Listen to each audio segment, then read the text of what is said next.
The first time my childhood sweetheart's werewolf traits awakened, his friends called me to help calm him down, but what they didn't know was that I heard him say, "I really don't want to waste my first time on her. A werewolf's love is for life. Whoever we mark first becomes our only mate. When Chloe gets here, I'll have to resist, even if she begs me to let her help." But he waited, and I never came. What he didn't know was that his older brother's bodyguard had been blowing up my phone. "Miss Hayes, the young master marked you as his mate a long time ago. Please, I'm begging you, can you come and kiss him?" It turns out, 5 years ago when I died in a skiing accident, his brother saved me. He performed a blood bond, giving me half of his own werewolf lifespan to pull me back from the brink of death. That night, I wrapped my arms around his brother's neck, my voice a low, seductive whisper. "Come on, Matthew, don't hold back. Tell me, how many years have you been secretly in love with me?" My childhood sweetheart, Leo, comes from a family of werewolves. After their 20th birthday, every full moon sends them into a powerful heat. And according to their ancient laws, the first person they mark becomes their one and only mate for life. I always thought that when the time came, Leo would choose me. So when his friends called me on the night of his first transformation, telling me he was in agony and needed me, I rushed over without a second thought. But as I reached the door of the private room, I heard Leo's voice, tight with frustration. "God, I really don't want to waste it on Chloe. I want to go after Isabel, the most popular girl in school,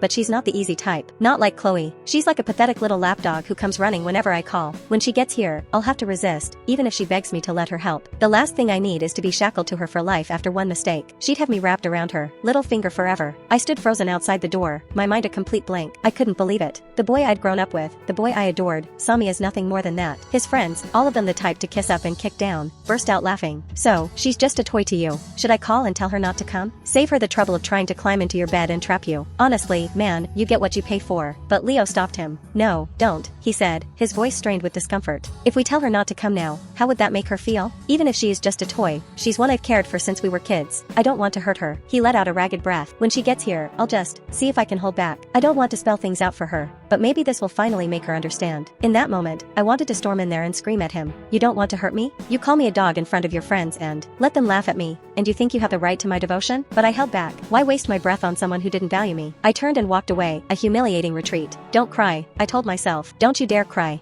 Then, I remembered a different call. I pulled out my phone and dialed the number of his brother's bodyguard. "That offer you made earlier, to help Leo's brother, is it still on the table? Send me the address. I'm on my way." Half an hour earlier, the bodyguard had called and revealed a truth Leo had deliberately kept from me. "Miss Hayes, do you remember 5 years ago? When the second young master, Leo, took you skiing and you fell into that ravine? The eldest young master, Matthew, led the search party. It took us 3 days and 3 nights to find you, buried under the snow. You were frozen solid, like a statue of ice. You weren't breathing." Master Matthew told Leo that a werewolf can give half of his lifespan to his mate through a blood bond on the night of a full moon. It's another form of marking. Once performed, that person becomes their eternal mate. But Leo, he refused. He couldn't bear to let you die. He just held your body and sobbed, but he wouldn't do it. In the end, it was Master Matthew who saved you. As luck would have it, that night was a full moon. To save you, he performed the blood bond himself, giving you half of his life. In doing so, he marked you. For the rest of his life, you are the only one he can ever be with. Leo begged him never to tell you. For the past 5 years, Master Matthew has endured every full moon alone. He never disturbed you, and he forbade any of us from ever revealing what he did. But tonight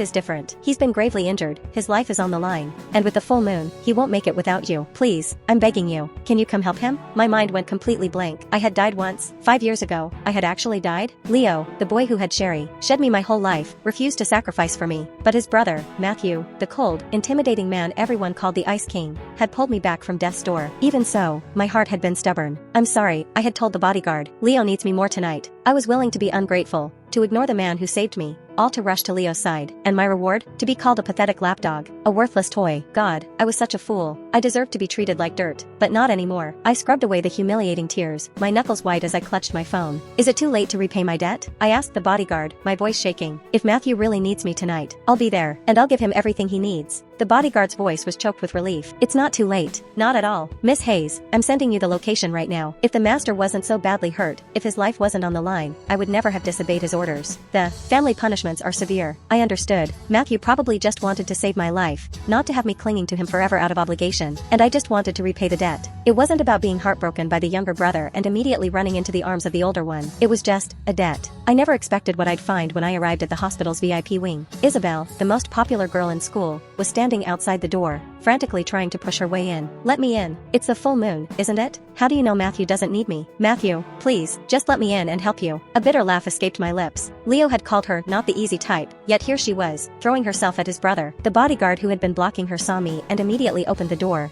his eyes welling with tears of relief. Miss Hayes, you're finally here. Please, come in. The master really needs you tonight. Isabel's face twisted with a vicious mix of envy and hatred. Why does she get to go in? She shrieked. He's only in this condition because he was saving her. She's a jinx. How can you let her near him again? I froze. Saved me again? What does she mean? The scene inside the room was chaos. I saw Matthew, bare-chested and lying face down on the bed. His face was flushed with fever, his short hair soaked with sweat. His fingers were curled tightly into his palms, fighting the waves of heat rolling through him. His back was wrapped in thick white bandages, now stained a horrifying, spreading crimson. A doctor stood beside him, shouting in desperation. For God's sake, man, stop fighting it. I'm begging you, just find a woman to help you. We just changed these dressings, and they're already soaked through. How much blood do you have to lose? On a full moon, a werewolf's blood is already agitated, and your clotting ability is shot. I've given you the strongest coagulants we have, and they're doing nothing. You have, eat to relieve this fever, or you're going to bleed to death before morning. Where is this girl you said could save him? The bodyguards by the bed had already seen me. In unison, they turned and bowed a full 90 degrees, their expressions a mixture of reverence and gratitude. Doctor, one of them said. She's here. At their words, the man who had been suffering his own private hell on the bed suddenly opened his eyes. They were a deep, mesmerizing crimson, burning with a fierce, restrained desire. His gaze, powerful and sharp, landed on my face, and his expression shifted to shock, then fury. Who brought her here? Get her out. One of the bodyguards bowed his head. It was me, sir. If Miss Hayes can help you tonight, I will accept any punishment. Besides, you were injured this time saving her life. Again, you've risked your life for her twice now, and you won't even take the credit. You might not feel wronged by it, sir, but we do. On your behalf, I stole a glance at the formidable man on the bed. Though I'd grown up with Leo, I had always been terrified of Matthew. He was known as the Ice King for a reason. Even the most arrogant heirs and troublemakers in our circle turned into meek little boys in his presence. His power and aura were absolute. I usually went out of my way to avoid him, but now, that same terrifying man was gripping the bedsheets, his toes curling in agony, his whole body radiating a palpable heat. His ragged, shallow breaths filled the room. The contrast was jarring, almost alluring. A fallen king on his sickbed was a dangerously captivating sight. Wait, I said, my voice small. You said he was hurt because of me, again? A bodyguard started to speak,